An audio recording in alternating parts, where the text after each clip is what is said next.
पक्षाचे राष्ट्रवादी काँग्रेस आणि शिवसेना आमची महायुतीचं सरकार आणि आदरणीय मुख्यमंत्री आणि हे आमचे उपमुख्यमंत्री एकनाथ शिंदे साहेब, दुसरा उपमुख्यमंत्री आमच्या सुमित्रा पवार मॅडम, आमचे प्रदेशाध्यक्ष सन्मान्य रवी चव्हाण साहेब आणि प्रदेशाध्यक्ष सुनील तटकरे साहेब, या सगळ्यांचा प्रतिनिधी म्हणून एक भारतीय जनता पक्षाचा आणि महायुतीचा एक कार्यकर्ता म्हणून मी आज इथे उपस्थित आहे. तुम्ही मला बिलकुल एवढं मोठं करू नका की तुम्ही ह्यांना आणलं, तुम्ही ह्या सगळ्या गोष्टी केल्या, ह्या सगळ्या गोष्टी हो, तुम्ही प्रतिनिधी आहे.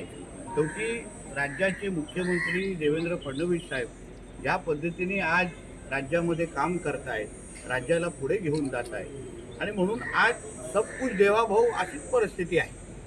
म्हणून हे सगळे जे विविध पक्षाचे कार्यकर्ते आहेत त्या प्रत्येकाला कळलेलं आहे की बाबा आम्हाला राज्याला पुढे घेऊन जायचं असेल, आम्हाला आमचं भविष्य घडवायचं असेल तर देवेंद्र फडणवीस साहेबांशिवाय दुसरा पर्याय नाही. आज चांगल्या पद्धतीने माहीत असल्यामुळे आणि बाळ माने साहेब हे अनुभवी आहेत, आमदार राहिलेले आहेत, ह्यांना एकाही लहान वयातलं विषय नाही आहे, त्यांना बरं वाईट काय सगळ्या गोष्टी माहिती आहेत आणि म्हणून वरिष्ठ पातळीवर ठरलेला जो काही निर्णय होता त्याच्या अंमलबजावणी करण्याचं काम एक कार्यकर्ता म्हणून मी करतोय. मी या रत्नागिरीचा संपर्कमंत्री पण आहे, कोकणामध्ये काम करणारा भारतीय जनता पक्षाचा कार्यकर्ता आहे आणि म्हणून महायुतीचा प्रतिनिधी म्हणून आज मी बाळ माने साहेबांबरोबर इथे आलेलो आहे आणि आज त्यांनी आमच्या वरिष्ठ पातळीवर त्या सगळ्या नेत्यांच्या शब्दाचा मान ठेवून आणि एकंदरीत जी काय राजकीय परिस्थिती त्यांना त्यांच्या अनुभवापोटीची दिसली त्याप्रमाणे त्यांनी तो निर्णय घेतलेला आहे. एकंदरीत जर स्थिती पाहिली तर ही निवडणूक ही बिनविरोध होण्याच्या दृष्टीने वाटचालमध्ये महायुतीमध्ये सगळेच आमचे वरिष्ठ नेते आहेत, आदरणीय आमचे उदय सामंत साहेब आहेत, त्याच्यामध्ये सगळेच आमचे वरिष्ठ नेते मंडळी एकत्र मिळून रवी चव्हाण साहेब आहेत, बाकी शिवसेनेचे प्रमुख नेते आहेत, आमचे निलेशजी आहेत, दीपक केसरकरजी आहेत, प्रमोद जठार.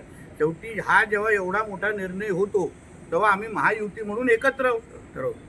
आता त्या दिवशी पण मी भाषणात काय बोललेलो की आमच्या उदय सामंत साहेबांना राज्य पातळीवर विविध कामं आहेत, सुनील तटकरे साहेबांना प्रदेशाध्यक्ष आहे, म्हणून मी ती जबाबदारी स्वीकारली त्यांच्या सगळ्यांचा महायुतीचा प्रतिनिधी म्हणून की चला आपण, शेवटी हा काही लहान व्यक्ती नाही, हे अनुभवी आहेत, आमदार राहिलेले आहेत, आज राजकारणामध्ये त्यांचा वजन आहे आणि म्हणून ह्यांच्याबरोबर एक महायुतीचा प्रतिनिधी म्हणून कोणतरी हवा म्हणून मी आज तुमच्यासमोर एकंदरीत ही वाटचाल ही बिनविरोध निवडणूक होण्याच्या दृष्टीने झालेली आहे. एकंदरीत तसं पाहिलं तर माझ्या जी काय कलेक्टर माहिती आहे की सगळ्याच लोकांनी फॉर्म मागे घेतलेले आहेत. अजून कुठली दिशा तुम्ही शोधता हे मला तर माहिती नाही. जे काही सन्मान्य व्यक्ती अजून जे होते ते बाकीचे 2 उमेदवार पण आतमध्ये होते, त्यांनीही त्यांची रिसीट घेतलेली आहे. म्हणून आता कलेक्टरच अधिकृत माहिती जाहीर करतील, त्याच्यावर आपल्याला कळेल.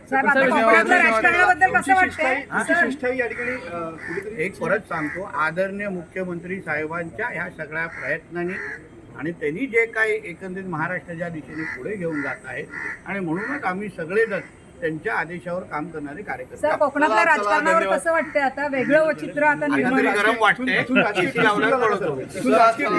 अशाच नवनवीन घडामोडी पाहण्यासाठी 24 न्यूज चॅनलला आत्ताच सबस्क्राईब करा, शेअर करा आणि बेल आयकॉनला प्रेस करायला विसरू नका. आणि हो, तुमची प्रतिक्रिया देखील कॉमेंट बॉक्समध्ये नोंदवा.